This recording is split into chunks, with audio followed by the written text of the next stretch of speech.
Sa susunod na taon, gagawin ang rehabilitasyon ng EDSA ayon sa Department of Public Works and Highways.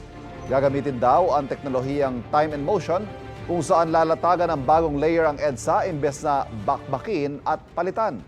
Laging una ka sa balita ni Joseph Moro, exclusive. Tapos na ang isang buwang palugit ni Pangulong Bongbong Marcos para pag-aralang muli ang rehabilitasyon ng EDSA. June 1 nang suspindihin ito dahil ayon sa Pangulo, matagal at sagabal sa publiko ang 2 taong tansya batay sa unang plano. Baka aniya may mga bagong teknolohiya para mapabilis yan. Pero tuloy pa rin ang rehab ayon kay Department of Public Works and Highways Secretary Manuel Bonoan. Hindi na nga lamang ngayong taon dahil inabutan na ng tag-ulan na inaasang masusundan ng Christmas rush sa bare months. If we have this space early next year, then we can start some of the sections na hindi most traveled, no? And that will not affect actually substantially traffic movement.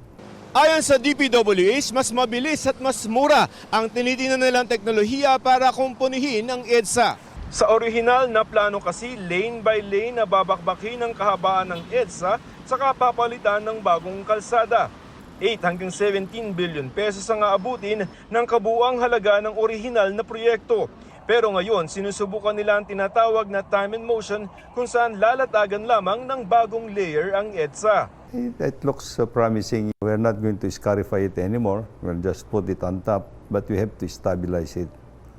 Stabilize it properly. Tatas ng konti yung EDSA. Hindi naman ganong mataas. Posible rin gawin yan sa gabi para hindi masyadong abala. Pero kakailanganin pa rin aniyang ipatupad ang inanunsyo noong odd-even scheme sa EDSA para mabawasan ng volume ng sasakyan.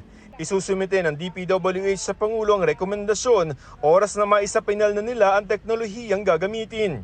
Bagaman sa susunod na taon pa ang rehab, tuloy pa rin ngayong taon ang plano ng Department of Transportation na dagdagan ang mga bus sa EDSA busway. Pinag-aaralan pa rin kung pwedeng paagahin ang operasyon ng MRT at kung pwede nang gamitin sa MRT ang 24 na mga bago ng Dalian trains na hindi agad nagamit dahil hindi lapat sa sistema ng MRT. Sa checklist nila ng Sumitomo, there are only, I think, 2 or 3 out of 10 left for the 8 trains. So, if maklear yon, then we can start using these trains. Ito ang unang balita, Joseph Morong para sa GMA Integrated News.